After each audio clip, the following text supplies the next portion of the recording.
Hello everyone, I am Sunny, your physics teacher. Welcome back to my YouTube channel. Electrostatics के आज के इस lecture में हम कोलॉम्ब्स लॉ को पढ़ेंगे और फिर उसके ऊपर बेस्ड 3-4 अच्छे न्यूमेरिकल्स को भी सॉल्व करेंगे। तो आज के लेक्चर का टॉपिक है कोलॉम्ब्स लॉ। तो देखो ये लॉ क्या कहता है। मान लो ये 2 पॉइंट चार्जेज हैं Q1 और Q2, ठीक है। इनके बीच की सेपरेशन है R, ठीक है। Q1 पॉइंट चार्ज का जो मैग्नीट्यूड है, चार्ज का मैग्नीट्यूड, वो मान लो मोड Q1 है, और Q2 पॉइंट चार्ज के चार्ज का मैग्नीट्यूड है मान लो मोड Q2, ठीक है। तो कोलॉम्ब्स लॉ क्या कहता है, इन पॉइंट चार्जेस के बीच में फोर्स ऑफ अट्रैक्शन या जो फोर्स ऑफ रिपल्सन आएगा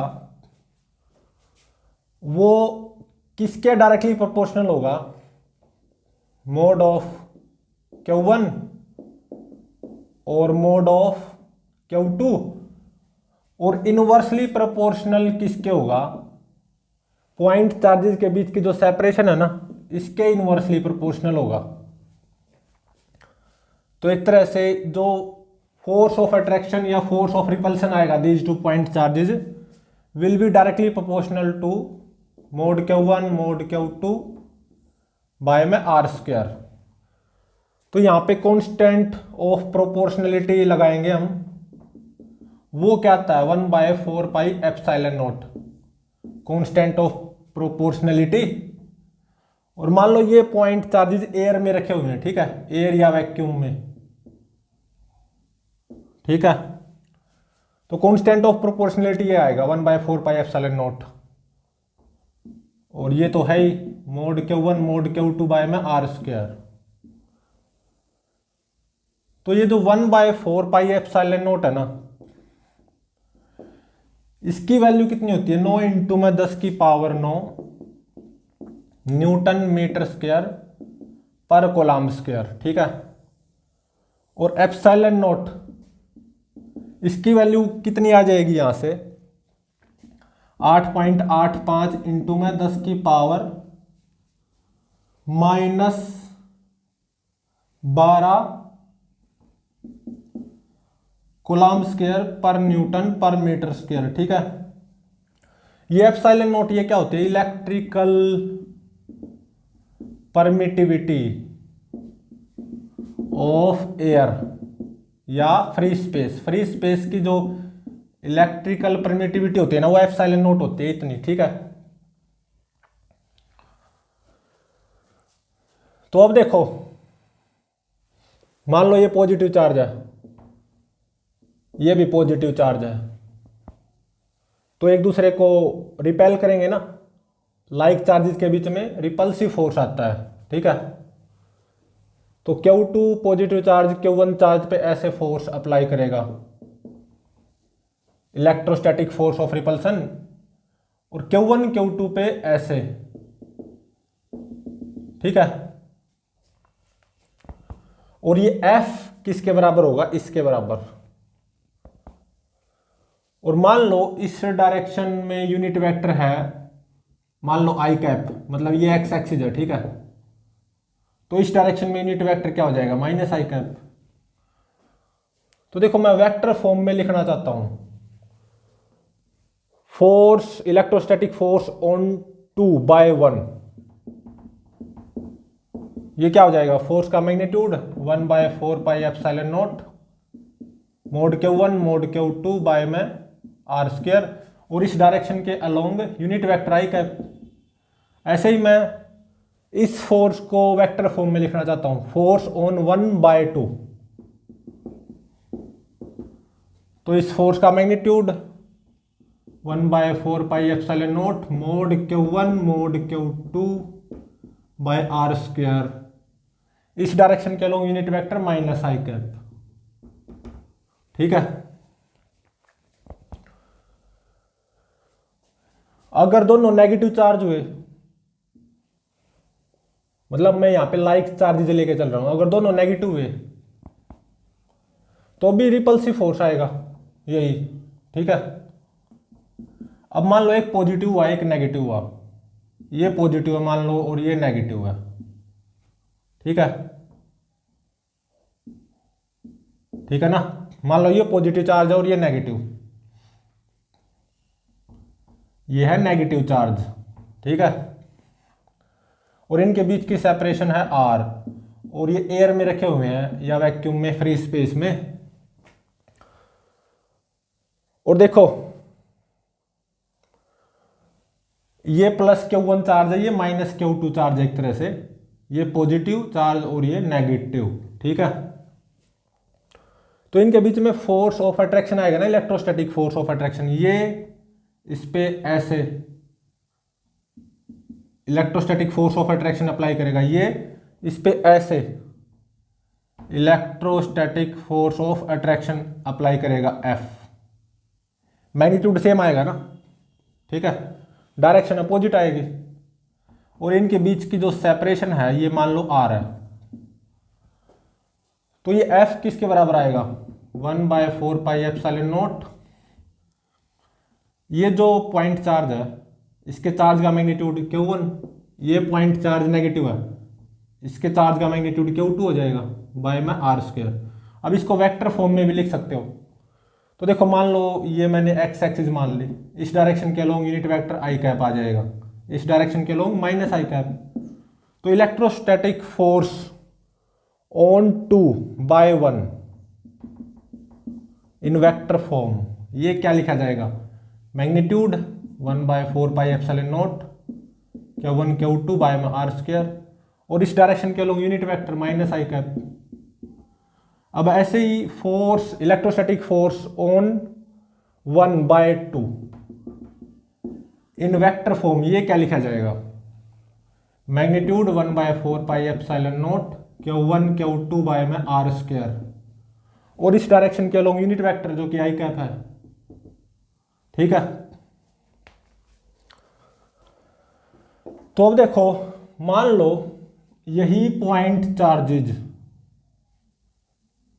अब एयर की बजाय एक मीडियम में रखे हुए हों, एयर की बजाय एक मीडियम में रखे हुए हों, ठीक है।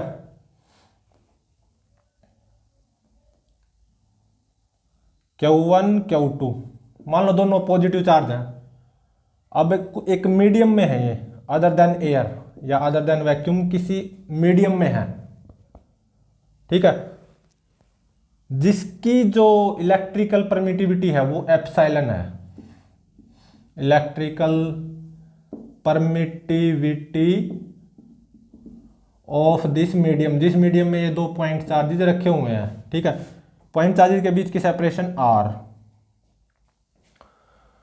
और देखो इस मीडियम की जो रिलेटिव इलेक्ट्रिकल परमिटिविटी है ना, एप्सिलॉन R से शो करेंगे, वो क्या हो जाएगी, एप्सिलॉन बाय में एप्सिलॉन नोट। तो एक तरह से एप्सिलॉन क्या हो जाएगा, एप्सिलॉन R इंटू में एप्सिलॉन नोट, ठीक है।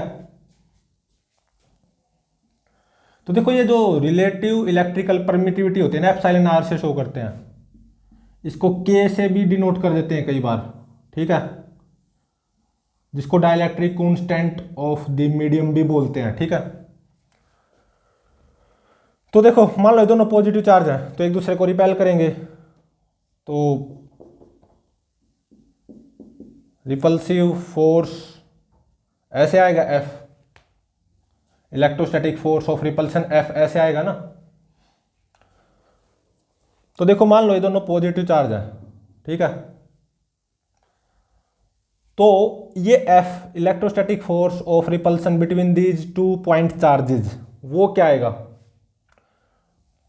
इसी का यूज करते हुए एक तरह से ऐसे ही सिमिलरली 1/4π एप्सिलॉन नोट की जगह एप्सिलॉन, मतलब इस मीडियम की इलेक्ट्रिकल परमिटिविटी इंटू में Q1 Q2 दोनों चार्जेस के मैग्नीट्यूड बाय में R², ठीक है।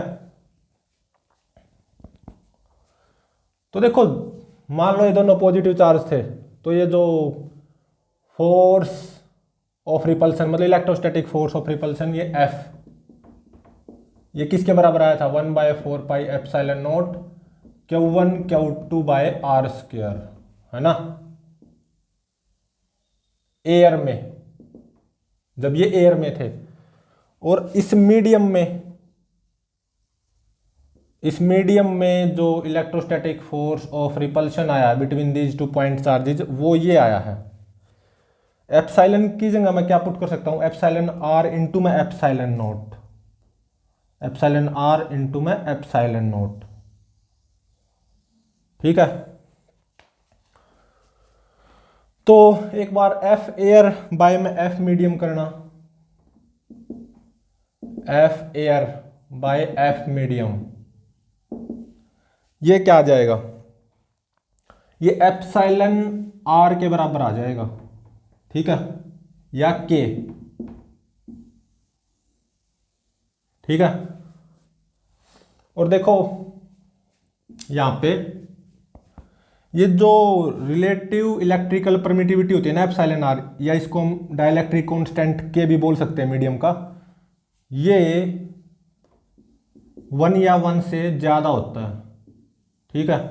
1 किसके लिए होता है, देखो इसको एप्सिलॉन R भी बोल सकते हैं या K भी बोल सकते हैं। ये 1 किसके लिए होता है, एप्सिलॉन R या K is equal to 1, air या वैक्यूम मतलब फ्री स्पेस के लिए, ठीक है, उस केस के लिए।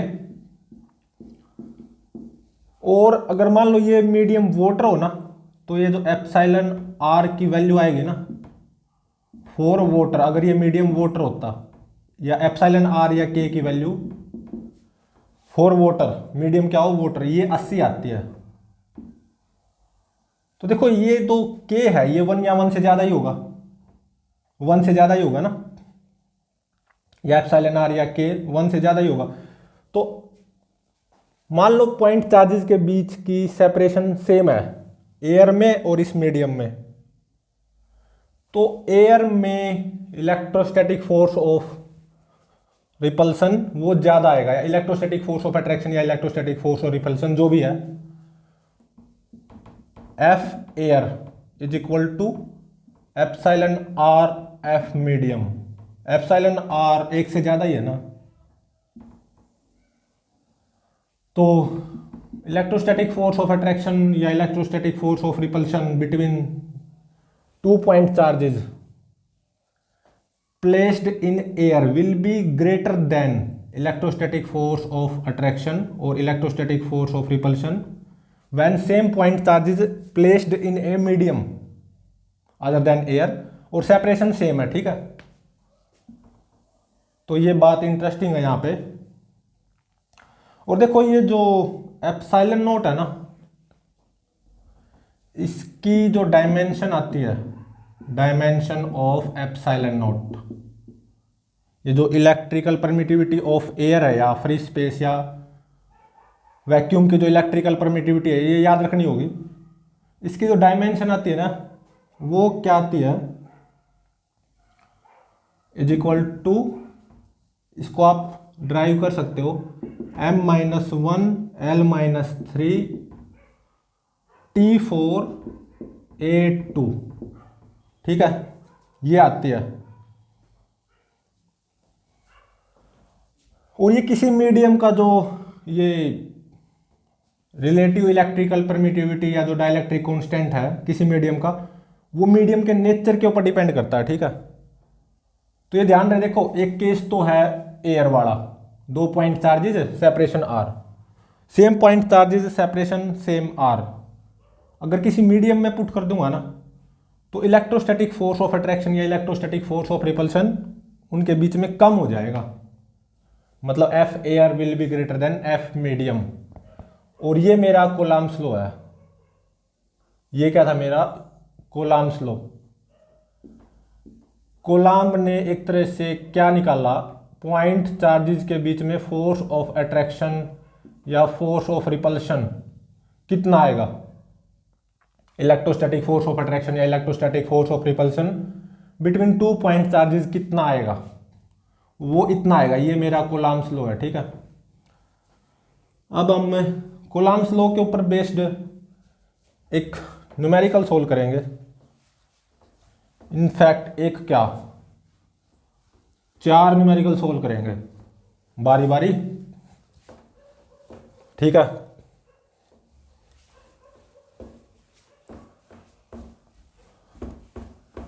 तो देखो फर्स्ट न्यूमेरिकल इसमें क्या गिवन है,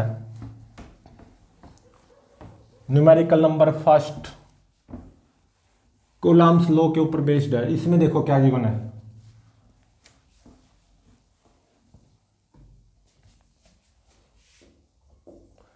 फर्स्ट न्यूमेरिकल में क्या गिवन है, मान लो मेरे पास 2 पॉइंट चार्जेज हैं, एक ये Q और 2Q, दोनों पॉजिटिव हैं पॉइंट चार्जेज, इनके बीच की सेपरेशन है R, ठीक है।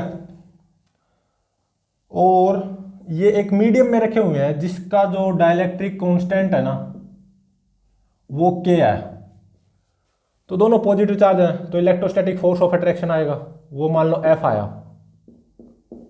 ठीक है। तो अब देखो नेक्स्ट यहां पे क्या है, एक तरह से इसका सेकंड पार्ट, इसी क्वेश्चन का सेकंड पार्ट, एक पॉइंट चार्ज ये है 2Q, second point charge 3Q/2 है, दोनों पॉजिटिव चार्ज हैं, ठीक है। मान लो ये एक मीडियम में रखे हुए हैं, इस मीडियम का डाइलेक्ट्रिक कांस्टेंट है K dash is equal to 2K/3, ठीक है। और इनके बीच की जो सेपरेशन है R डैश, ये मान लो NR के बराबर है, ठीक है। तो देखो दोनों पॉजिटिव चार्ज है तो इलेक्ट्रोस्टैटिक फोर्स ऑफ रिपल्शन आएगा, ठीक है। ये मान लो कितना आया 3F/2, 3F/2 आया, ठीक है। तो इस n की वैल्यू फाइंड आउट करो, 4 ऑप्शंस अवेलेबल हैं, क्या क्या ऑप्शन में क्या क्या अवेलेबल है, 0.224, बी ऑप्शन में 1.224, सी ऑप्शन में 2.224, डी ऑप्शन में 3.224। अब इसको सोल्व करते हैं। तो देखो ये f किसके बराबर आएगा, 1/4 pi epsilon of this medium, वो क्या हो जाएगा K इंटू में एप्सिलॉन नॉट, सही बात है, इंटू में Q इंटू में 2Q बाय में R², ठीक है। अब यहां पे जो इलेक्ट्रोस्टैटिक फोर्स ऑफ रिपल्शन है 3F/2, 3F/2 हो गया ना, तो F की ये वैल्यू है, तो 3F/2 कितना हो जाएगा, 3F/2 ध्यान रहे, ये हो जाएगा 3Q², ठीक है, by 4 pi K epsilon naught R²। और कूलम्ब्स लॉ का यूज करते हुए ये क्या आएगा 1/4 पाई, इस मीडियम की जो इलेक्ट्रिकल परमिटिविटी वो क्या हो जाएगी K डैश इंटू में एप्सिलॉन नॉट, सही बात है ना, मतलब 2K/3, तो 3 ऊपर पहुंच गया, और इंटू में एप्सिलॉन नॉट, और इंटू में यहाँ पे 2Q इंटू में 3Q/2, और R डैश का स्क्वायर, तो मतलब n² R², ठीक है। तो देखो Q² से ये Q इंटू में Q कैंसिल हो गया, ठीक है, 4 पाई से 4 पाई कैंसिल हो गया, R² से R² कैंसिल हो गया, ये 3 से ये 3 कैंसिल हो गया, ठीक है।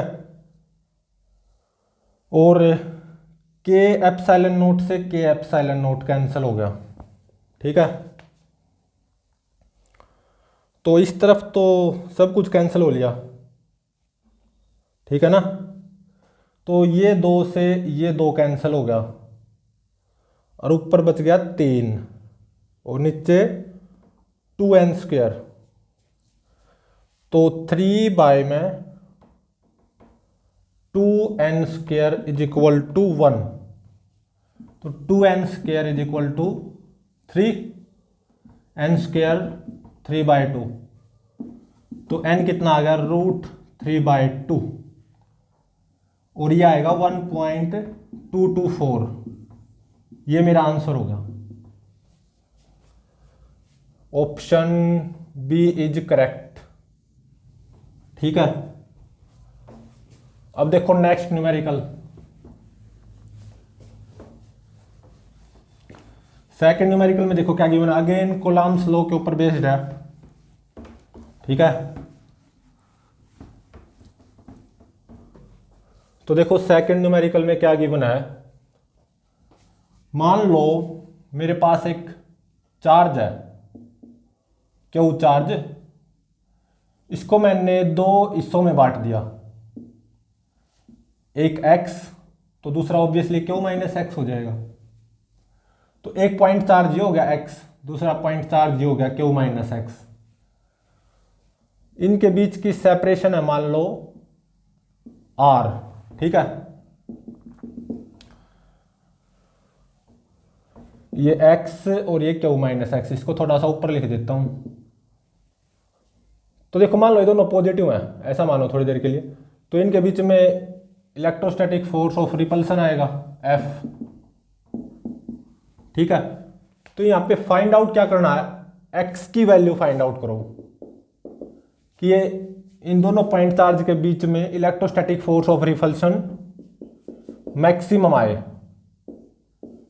और यहां पे R मैंने फिक्स कर दी, ठीक है। तो अब इसको सोल्व करते हैं। तो देखो कूलम्ब्स लॉ का यूज करो, F किसके बराबर आएगा। मान लो दोनों एयर में रखे हैं, 1/4πε0 x इंटू में क्यू माइनस एक्स बाय में r²। तो ये आ गया 1/4πε0 r² Q x minus x²। F ये आ गया, ठीक है। तो एक बार dF/dx निकालना, 1/4πε0 r² क्यू माइनस 2x, ये आ गया। और देखो F और x में ग्राफ प्लॉट करना, F और x में ग्राफ प्लॉट करना, ठीक है।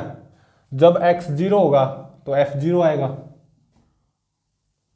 ठीक है। और जब x कितना हो जाएगा Q, तो भी F 0 आएगा और इसका ग्राफ कुछ ऐसे आएगा, ठीक है।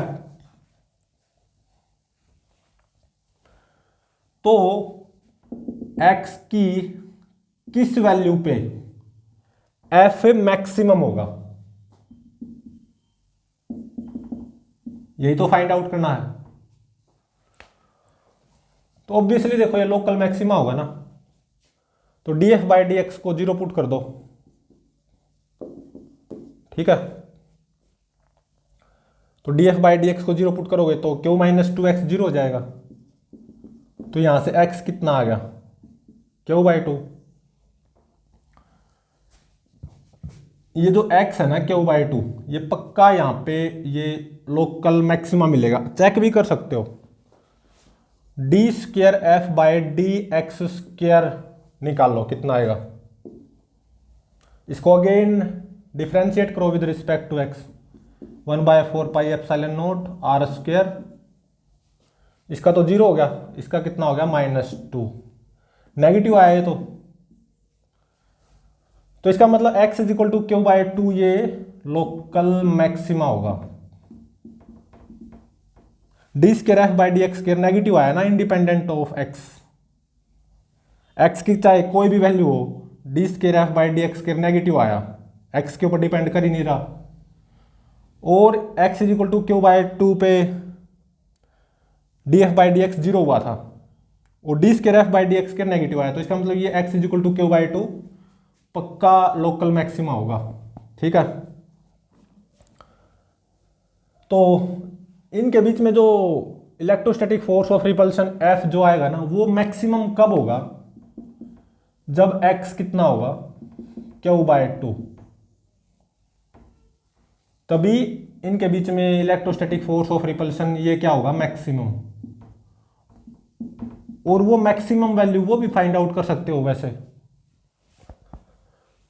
एक्स की जगह बस क्या पुट करना है, क्यू बाय टू पुट करना है, 1/4 एप्सिलॉन नॉट क्यू इंटू में क्यू बाय टू। ठीक है ना, तो ये कितना होगा, क्यू इंटू में Q by two, Q square by two minus x square मतलब क्यू स्क्वायर बाय 4।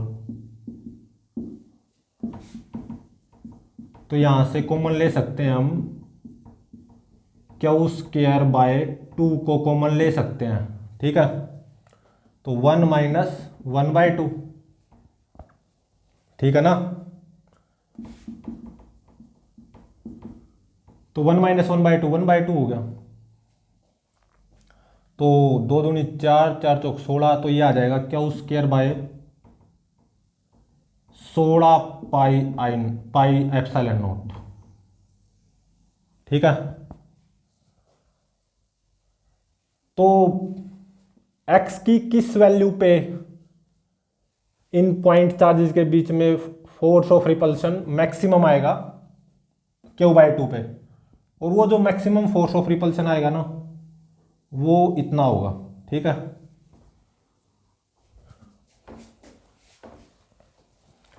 तो अब देखो नेक्स्ट न्यूमेरिकल, न्यूमेरिकल नंबर 3।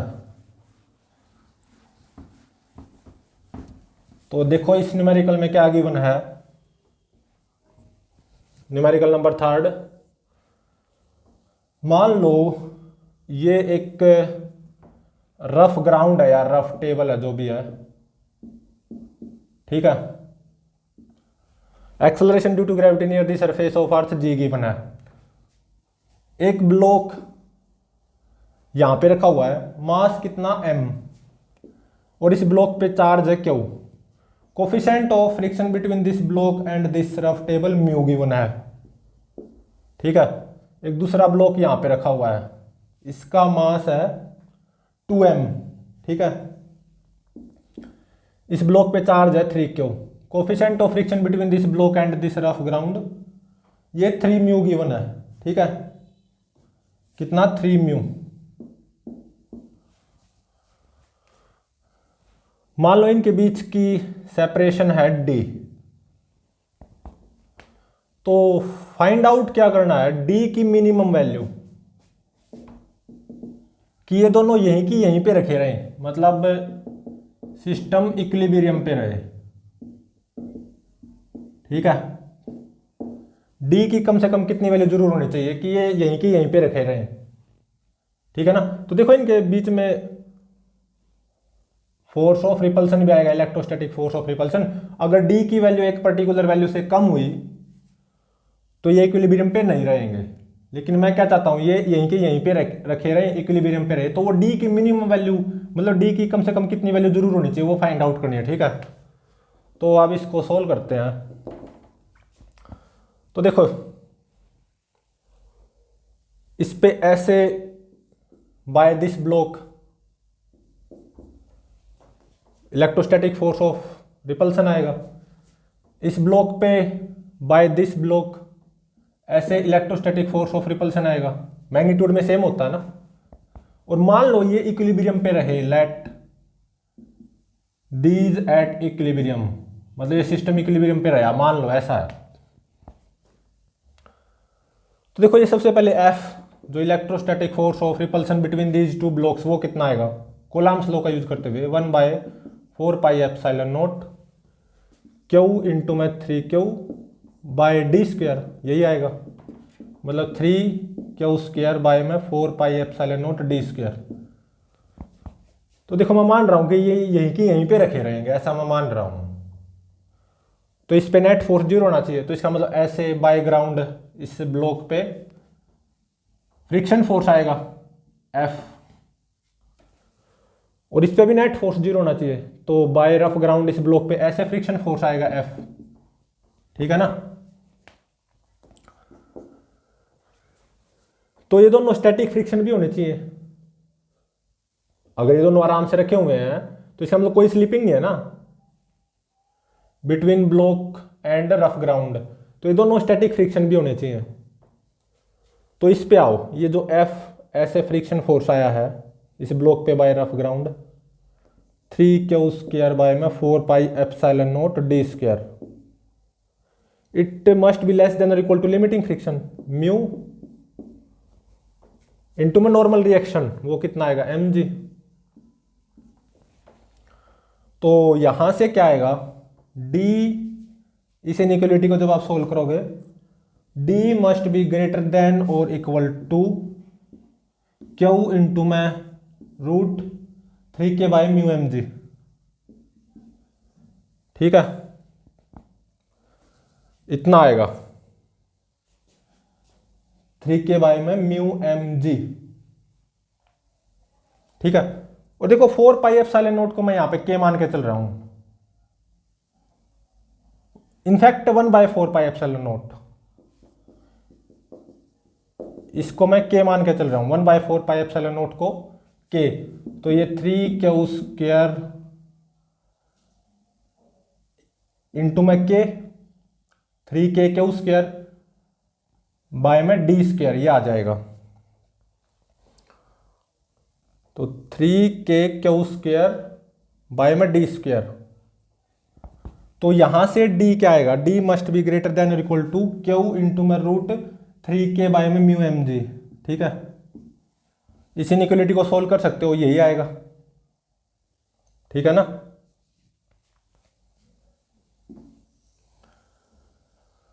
और अब देखो बाय रफ ग्राउंड इस ब्लॉक पे ऐसे स्टैटिक फ्रिक्शन आएगा F, ये स्टैटिक फ्रिक्शन है तो स्टैटिक फ्रिक्शन की रेंज में भी होना चाहिए। ये जो F है 3k² बाय में d² must be less than equal to limiting friction 3 mu into में नॉर्मल रिएक्शन, ये कितनी आएगी 2 mg, ठीक है।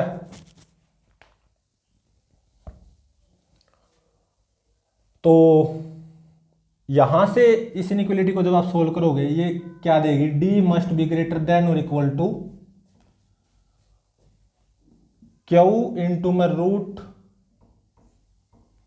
ऑफ k बाय में 2 म्यू mg,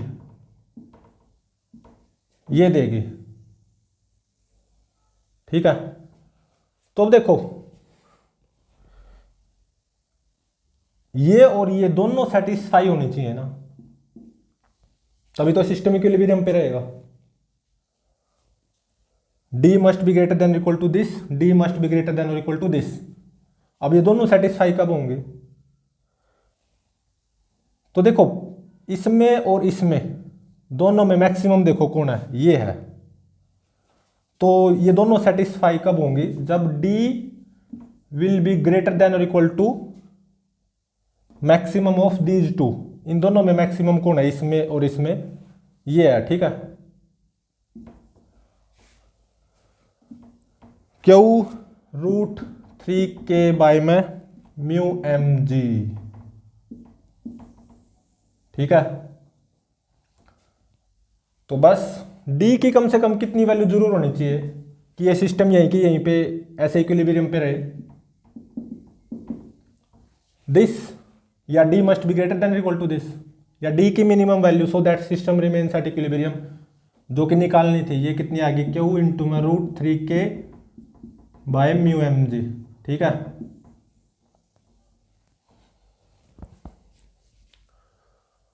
तो बस इसका आंसर कितना आ गया, q इंटू में √3k बाय में म्यू mg, ठीक है। ये आंसर हो गया।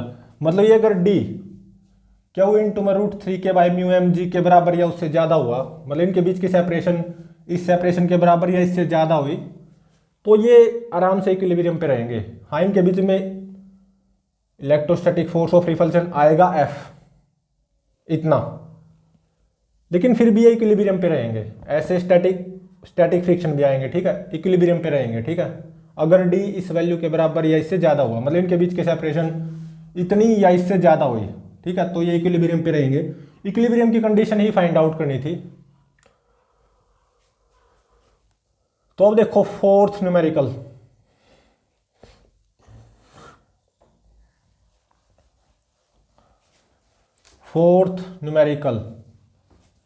लास्ट न्यूमेरिकल आज का।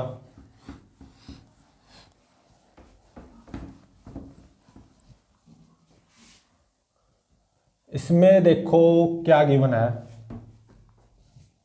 तो देखो ये जो है ये थर्ड न्यूमेरिकल का रिजल्ट था जो अभी इरेज किया है, ठीक है। अब आओ फोर्थ न्यूमेरिकल में। तो देखो ये बिल्कुल क्लासिक न्यूमेरिकल है, बिल्कुल स्टोरी बहुत अच्छी होगी इस फोर्थ न्यूमेरिकल की। तो देखो मान लो इन ब्लॉक्स के बीच में एक रस्सी बंधी हुई है, ठीक है, और ये रस्सी ज्यादा से ज्यादा कितनी टेंशन झेल सकती है, μmg/2 मैक्सिमम टेंशन जो कि रस्सी में आ सकती है μmg/2। इससे ज्यादा अगर टेंशन आई ना इस रस्सी में, ये टूट जाएगी, ठीक है। ये रस्सी की विशेषता दे रखी है यहां पे, मैक्सिमम टेंशन की रस्सी जो टॉलरेट कर सकती है, ठीक है।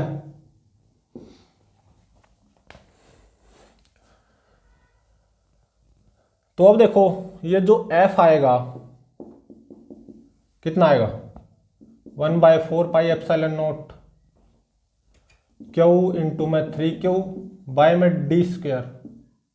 1/4πε0 को K मान रहा हूं मैं, ठीक है। तो 3K Q² बाय में d²। मान लो ये जो D है ये इससे ज्यादा है, मतलब इसके बराबर या इससे ज्यादा है, D इज ग्रेटर देन और इक्वल टू Q इंटू में √3K बाय में μmg, ठीक है।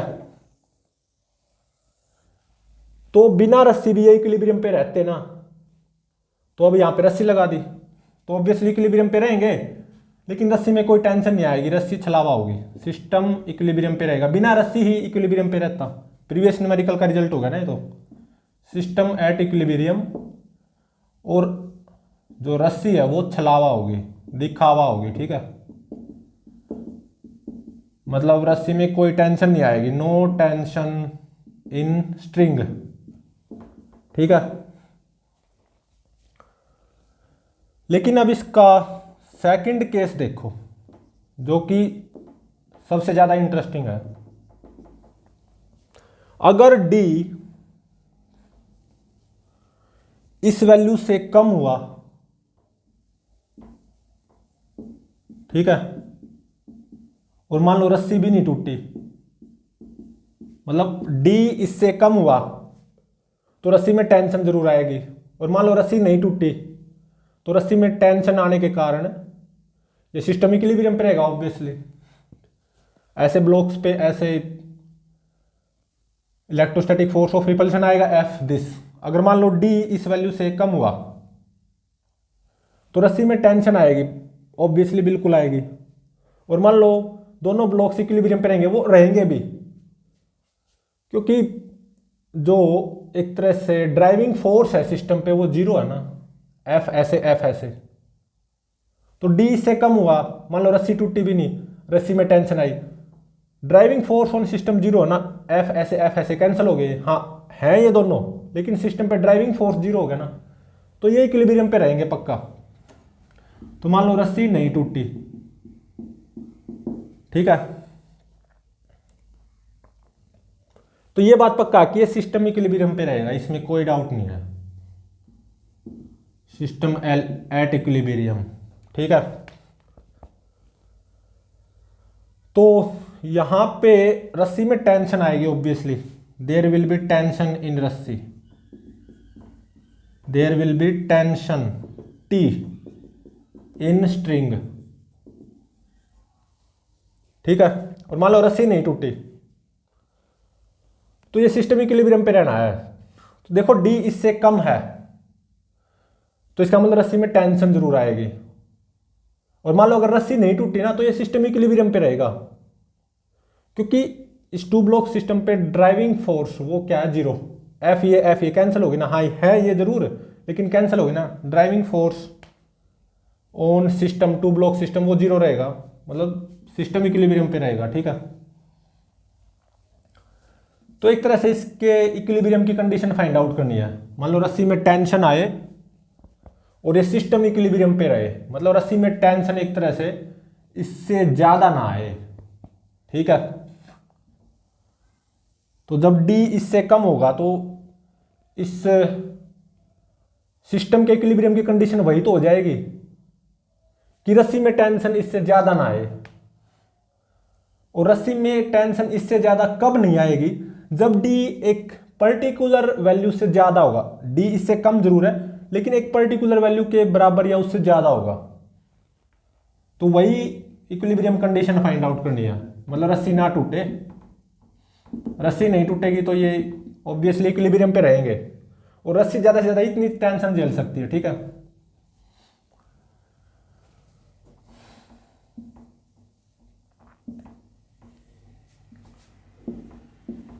तो देखो ये हम यहाँ पे सेकंड केस डिस्कस कर रहे हैं, मतलब जब डी इस वैल्यू से कम हो, समझ रहे हो ना, तो रस्सी में टेंशन जरूर आएगी। और मान लो रस्सी नहीं टूटी तो ये सिस्टम इक्विलिब्रियम पे भी रहेगा, ये भी बात पक्की है क्योंकि नेट ड्राइविंग फोर्स सिस्टम पे जीरो है ना। तो रस्सी में टेंशन जरूर आएगी टी टी, ठीक है। ये m ये 2m, ऐसे इलेक्ट्रोस्टैटिक फोर्स ऑफ रिपल्शन आएगा। मान लो इनके बीच की सेपरेशन है d, d इससे कम है तभी तो रस्सी में टेंशन आई है। और मैं ऐसा मान रहा हूं रस्सी नहीं टूटेगी, लेट स्ट्रिंग नोट ब्रेक। तो ये पक्का है कि ये दोनों ब्लॉक्स इक्विलिब्रियम पे रहेंगे, ये पक्का है बिल्कुल। अगर रस्सी नहीं टूटी मतलब सिस्टम इक्विलिब्रियम पे रहेगा, ये बिल्कुल पक्का है। ये पता कहां से चला, क्योंकि इस टू ब्लॉक सिस्टम पे driving force, net driving force zero है। एफ से एफ कैंसिल हो गया ना, हाँ ये है जरूर, नेट ड्राइविंग फोर्स जीरो है। और ये डी इससे कम भी है, लेकिन मुझे फाइंड आउट क्या करना है, डी एक पर्टिकुलर वैल्यू के बराबर या उससे ज्यादा होना चाहिए, तभी रस्सी नहीं टूटेगी। मतलब तभी ये दोनों ब्लॉक इक्विलिब्रियम पे रहेंगे और रस्सी में कुछ टेंशन रहेगी इसके बराबर या इससे कम, ठीक है। तो देखो यहां पे लिमिटिंग फ्रिक्शन कितना आएगा, म्यू एम जी। यहां पे लिमिटिंग फ्रिक्शन 3 म्यू इंटू में 2 एम जी, मतलब 6 म्यू एम जी। तो देखो डी इससे कम है ना, अगर ये रस्सी नहीं होती तो ये सिस्टम इक्विलिब्रियम पे नहीं रहता। ये रस्सी है तभी तो ये सिस्टम इक्विलिब्रियम पे रह पाया, रस्सी में टेंशन आने की वजह से। लेकिन क्योंकि डी इस वैल्यू से कम है तो अगर ये रस्सी नहीं होती सिस्टम इक्विलिब्रियम पे नहीं रहता, ये ब्लॉक इस तरफ स्लिप कर जाता, मतलब सिस्टम इक्विलिब्रियम पे नहीं रहता है, ठीक है। देखो यहां पे लिमिटिंग फ्रिक्शन कम है, यहां पे ज्यादा है, तो इसका मतलब जब ये रस्सी है ऑब्वियसली सिस्टम इक्विलिब्रियम पे होगा। अगर ये रस्सी नहीं टूटी है, और मैं मान भी रहा हूं रस्सी नहीं टूटी है, तो इन दोनों जगह में से एक जगह लिमिटिंग फ्रिक्शन आएगा, दूसरी जगह स्टैटिक फ्रिक्शन। अब लिमिटिंग फ्रिक्शन किस जगह पे आएगा, यहां आएगा, क्योंकि ये लिमिटिंग फ्रिक्शन और ये लिमिटिंग फ्रिक्शन इनमें कम कौन है, ये, तो यहां पे आएगा लिमिटिंग फ्रिक्शन, ठीक है। और कितना, ऑब्वियसली म्यू एम जी, ठीक है। और यहां पे ऐसे स्टैटिक फ्रिक्शन आएगा, ये स्टैटिक फ्रिक्शन आएगा, और कितना म्यू एम जी के बराबर ही आएगा। ये कमाल की बात है, ये कैसे पता चला मेरे को। सिस्टम की बात करो, एफ से एफ कैंसिल हो गया, टी से टी कैंसिल हो गया, और यहाँ पे जो लिमिटिंग फ्रिक्शन आया म्यू एम जी, तो यहाँ पे जो स्टैटिक फ्रिक्शन आएगा वो म्यू एम जी के बराबर ही होना चाहिए ना, समझ रहे हो। तो अब देखो सिस्टम इक्विलिब्रियम पे ये भी रेस्ट पे ये भी रेस्ट पे, नेट फोर्स जीरो कर दो और टेंशन की वैल्यू निकाल लो। एफ देखो ये जो इलेक्ट्रोस्टैटिक फोर्स ऑफ रिपल्शन है बिटवीन दीज टू ब्लॉक्स, ये इतना आया था 3k² बाय डी स्क्वायर। चाहे तो इस पे नेट फोर्स जीरो कर दो या इस पे कर दो, बात एक ही है, ठीक है। तो एफ किसके बराबर होगा, T plus mu M G. तो टी कितना आ गया, एफ 3k² बाय में D square minus mu M G. रस्सी में टेंशन इतनी आ गई, जब ये दोनों ब्लॉक इक्विलिब्रियम पे रहेंगे तो रस्सी में टेंशन इतनी आई, ठीक है। और देखो डी इससे कम है तो रस्सी में टेंशन जरूर आएगी। अगर रस्सी नहीं टूट रही तो ये दोनों ब्लॉक इक्विलिब्रियम पे रहने ही रहने हैं, और रस्सी में टेंशन इतनी आएगी। और देखो ये रस्सी ज्यादा से ज्यादा इतनी टेंशन झेल सकती है, ठीक है। तो इसका मतलब ये जो रस्सी में टेंशन आई है शुड बी लेस देन और equal to this value mu M G by 2, ठीक है।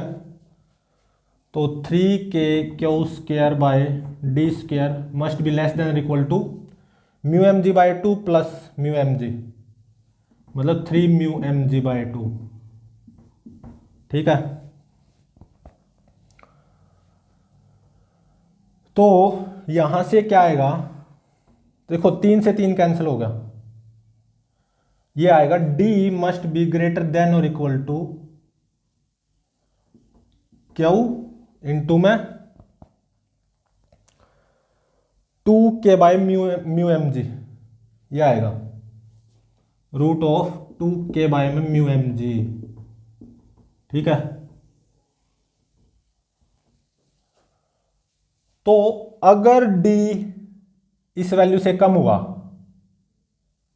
और मान लो रस्सी नहीं टूटी है, मतलब रस्सी में टेंशन तो ऑब्वियसली आएगी और इतनी आएगी। मान लो रस्सी नहीं टूटी है तो ऑब्वियसली ये सिस्टम इक्विलिब्रियम पे रहेगा।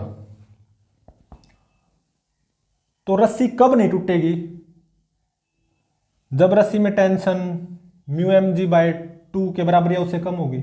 और ऐसा कब होगा, जब ये D है ना Q इंटू में root 2k by mu M G के बराबर या उससे ज्यादा होगा, ठीक है। तो D इससे कम है तो रस्सी में टेंशन आई, ऑब्वियसली इक्विलिब्रियम पे रहेंगे दोनों ब्लॉक्स अगर रस्सी नहीं टूटी है। और रस्सी कब नहीं टूटेगी, D एक पर्टिकुलर वैल्यू के बराबर या उससे ज्यादा भी होना चाहिए, ठीक है। तो जब D इससे कम हुआ तो रस्सी में टेंशन आनी तय है, ठीक है। अगर मान लो रस्सी नहीं टूटी तो ये इक्विलिब्रियम पे भी रहेगा, क्योंकि दो ब्लॉक सिस्टम पे ड्राइविंग फोर्स क्या है, 0, इक्विलिब्रियम पे रहना तय है। और रस्सी नहीं टूटनी चाहिए ना, रस्सी ज्यादा से ज्यादा इतनी टेंशन झेल सकती है। और ये रस्सी कब नहीं टूटेगी, जब ये D है ना एक पर्टिकुलर वैल्यू के बराबर या उससे ज्यादा होगा। मतलब अगर आप ये D कम करते जाओगे ना, मान लो D इससे तो इस वैल्यू से मान लो ज्यादा ही है और D इससे कम है, लेकिन D को कम करते जाओगे तो रस्सी में टेंशन बढ़ती जाएगी, ठीक है। अगर D Q इंटू में कम करते करते Q इंटू में रूट 2k बाय में म्यू एम जी हो गया तो रस्सी में टेंशन बढ़ती बढ़ती इतनी हो जाएगी। और इनके बीच में सेपरेशन कम करोगे इससे, मतलब D की वैल्यू Q इंटू में रूट 2k बाय में म्यू एम जी से और कम करोगे तो अचानक रस्सी में टेंशन इससे ज्यादा आ जाएगी, तो रस्सी टूट जाएगी, टॉलरेट नहीं कर सकती ना, तो सिस्टम इक्विलिब्रियम पे बिगड़ जाएगा, इक्विलिब्रियम पे नहीं रहेगा, ठीक है। तो मैं ये चाहता हूं कि सिस्टम इक्विलिब्रियम पे रहे, मतलब रस्सी ना टूटे।